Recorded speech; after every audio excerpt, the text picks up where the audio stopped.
Shit, hot up in the six right now. Shit, hot up in the six, boy. What's up, my dudes? We got the track review of FireAtFall MX made by AC Dash. These dudes ain't got a fucking clue. So, yeah, this track right here is basically like a completely beginner track maker made a track with an absolute pro track maker. It's kind of crazy, but like there's certain aspects of it that's like, really, bro? Like, for instance, the stock skybox, the default skybox, you got the make a map thing still up there in the corner. That literally takes you 5 seconds to take that off of the track. All you got to do is go in there and delete the little map thing. It's either have a map or don't have a map. Don't have make a map as your map. You see what I'm saying? That's like one of the most beginner mistakes you can make as far as track making. But when it comes to the actual on track, there's certain aspects of it that feel really, really freaking good.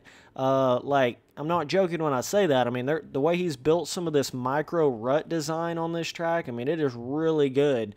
And usually people can't really get the whole micro rut thing down right properly. But like right here, let me pause this. So I don't know if you can see this really good on YouTube, but he literally has like 1, 2, 3, 4, 5, 6, 7, 8, 9, 10, 11, 12 ruts going up the face of this right here. But it doesn't feel janky. You know, you don't hit this and it like just totally whips your front end away from you. I mean, it can if you're going really, really fast and turning or whatever, but it's really not that bad. Like, he's got that perfect balance of small rut design, but it's smooth enough to where it doesn't feel janky. You know what I'm saying? And he's able to capture that all around. So it's weird, man. I mean, there's certain aspects of this track are like a literal, like, 1, and certain aspects of it are a 10 out of 10. It's crazy. But, yeah, I mean, I've certainly enjoyed the track. It's more of a fast style, not a crazy amount of elevation. I think there is one little area that has a little bit of it right up here.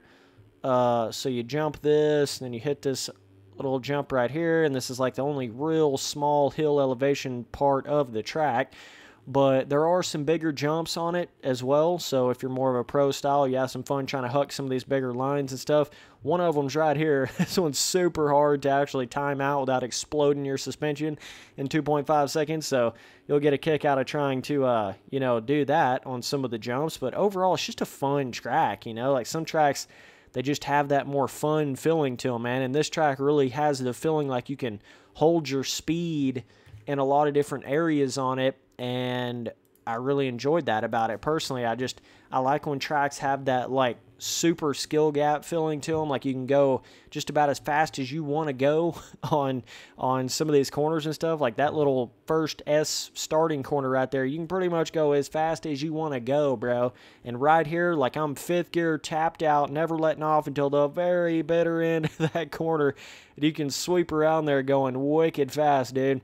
Then this one, you got to time it out right perfectly where you get on that tabletop, but you don't explode off of the bike on top of the tabletop. And then you're kind of carrying all that momentum and speed around through there, and then hucking this little quad right here.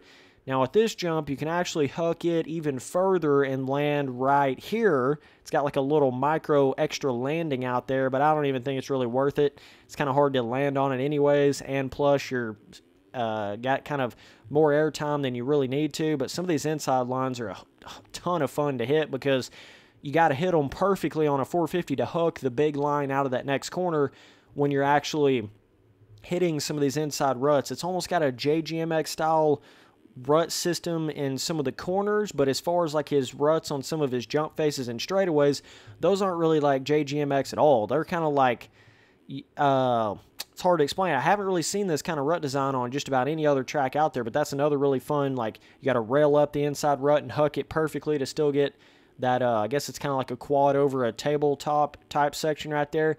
But I love how he's put together some of the micro rut sections, man, because a lot of times people just can't figure out the micro rut thing. Like, you can see it right here again, just on some of his jump faces he's got it. It's not like overbearing. It's not like too many micro ruts everywhere, but it's just enough to where you can feel like you can go in and out of each individual micro rut, and it kind of gives you a little bit of that rutty feeling, but they're not so big that they just completely, you know, tear your handlebars out of your hands.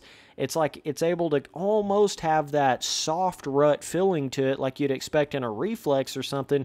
Not quite to that extent, but, you know, it's got that small, like, the way some of these micro ruts are is what I would expect the more so terrain deformation a road system to make on a supercross track, right? Like on some of these faces here, like let me see if I can get it. Some of the faces don't really have it quite as much, but I'll try to show you. But that's what I like. That's what I would think it would make more of. And some of these bigger berm corners have some like where it kind of goes into a inside berm, kind of flows into a more inside rut, inside drawled line versus just going all the way around the outside of the berm. It has that on a couple of the sections, so it's so much fun just railing up the inside of a rut and still being able to huck something big out of a corner. Kind of feels like you're on a supercross track or something. But like this right here, you know, even though there's 11, 12 ruts on this jump face, you can still get over the jump face, you know, versus being like with the modern day a road on supercross. In MX Simulator, it may have 2 ruts kind of sort of going up a jump face. Not really, because you guys know with the erode, it doesn't really even make a rut going in a straight line. It just makes crazy, inconsistent, you can't tell what the hell the bike's going to do off of it, kickered out jump faces. And this does have a little bit of a kickery feeling to it, but it's not that bad. That's a perfect example of how you can make pre-made ruts better than what erode can make. You see what I'm saying? That's what I'd spoken about in some videos previously. That's a perfect example of it right there on some of his sections on this track. So much fun hitting this, dude. Where you huck up out of here. Got to be on it on a 450 to get all the way up over that. But and like right here when you land, you can see all these micro ruts. You can land kind of in one and then dive into another one without totally wrecking. You know, you can kind of like, can't really pick out which one you're going to land in exactly. You know, you're kind of like just guessing when you come off the jump face, but they're small enough to where you're not forced into any one of them. But the erode system will never make this right here in MX Simulator at its current state. It's impossible. It won't do it. It may make big berm style ruts in the corners, but it will never make 11 or 12 micro ruts going up a jump face in a straight line without it just being janky and a half, you know? And that's what I try to explain. Like, people don't understand how good you can make pre-made ruts and roughness and all that on MX Simulator. It's almost like they think that there is none of that in MX Simulator, and they think, oh, well, why don't you like a road, dude? You finally get ruts and stuff on the track. It's like, no, dude, you can already have that. It's just pre-made. You see what I'm saying? And you can make it so much better pre-made currently anyways. But so many people get that weird thing caught up in their head as if MX Simulator without erode means no ruts or roughness at all. That's not what it means. You can do any of that. You can build any sort of pre-made braking bump, micro rut, big rut, any kind of thing you want to make. You know, you can do that on MX Simulator currently. So I think a lot of people kind of get that aspect confused with MX Sim. They look at it like, well, the only way you can have any sort of ruts or roughness on a track is if you have a road on, and that's not the case. But like this right here, I mean, it's so freaking awesome. You can't even tell how fun this actually is on YouTube, but when you actually get on this track right here, this section right here is freaking sick. This is a perfect example of making a flat motocross style section, but it not feel glass flat. This is perfect when you talk about that right there. You know, having like all these little small micro ruts, and it's not like you got to have this many micro ruts on a straightaway, but you can just see how this whole width of the track is kind of lower than where the tough blocks are, so you feel like you're actually down in the track even though it's a flat section, right? It's all about like, you've got to have that separation from the off-track glass flat areas and the on-track. But I mean, his off-track is pretty basic. It honestly is. There's a lot of like super beginner, basic-looking off-track stuff. That's what's weird about this track. It's like the on-track was made by a pro track maker, and the off-track was made by a literal day one track maker on MX Sim. It's bizarre. I don't know. I've never really seen a track quite like this where it's like, I love the on-track so much, but the off-track literally looks like I could have made it in about 30 seconds. I mean, that's honestly what it looks like. It's crazy. You would think if they were capable of making this kind of on track, they'd be able to make a bit of a better off track, but I don't know. But either way, I was really impressed with the track, man. You see on the outside there, you can kind of like that inside rut, not the inside rut, but the outside berm that kind of sweeps into a more inside drawed out line. It can be a little tricky right there, and you might roll over that that actual inside berm rut if you're not careful. So you just gotta kind of think twice about that. But yeah, man, yo, all you track makers out there, for the love of God, do not have make a map as your map. Like, dudes, come on. You know, with my tracks, like, I don't have any maps on any of my tracks, any mini maps, but I delete the actual map files so that I don't have the literal make a map thing up there in the corner, right? But I like his different line selections, and this track might actually, believe it or not, it's funny that I say this track might actually be somewhat fun with a road on, like on a really, really low, you know, a really low level, like 1 or 0.5 or something like that. It might actually be fun to see how it changes some of these really small micro ruts and stuff. But some other bigger jumps can be a little bit like not so worth and kind of feel a little bit inconsistent. But it's a fun track. It really is. It's well made on track wise.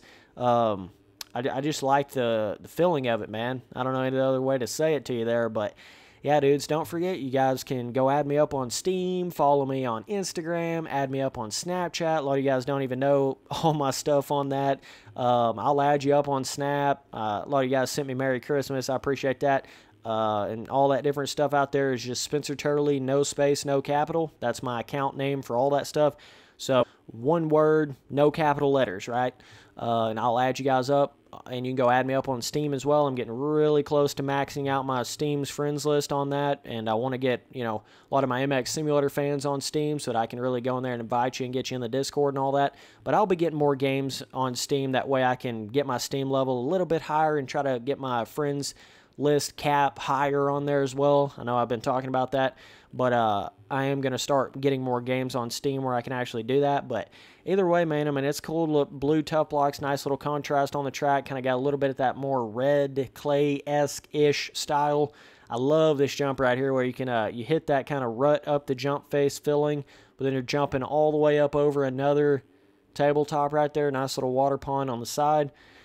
So overall, not god-awful. It's weird. It's like an amazing and a terrible track all at one time, but it's good though. I mean, the off track, like I've always said, is not as important as the on track. So, you know, if you reversed it where it was like an amazing off track but a really, really shitty day one on track, then it wouldn't be this good. So it's better to have a good on track than it is to have a good off track. See what I'm saying? So, but all in all, I mean, it's about as standard of a woodland as you can make on MX Sim. Like, it is the most standard woodland there is. You know, like, but it is what it is. And then with the default skybox, it's like, oh, God.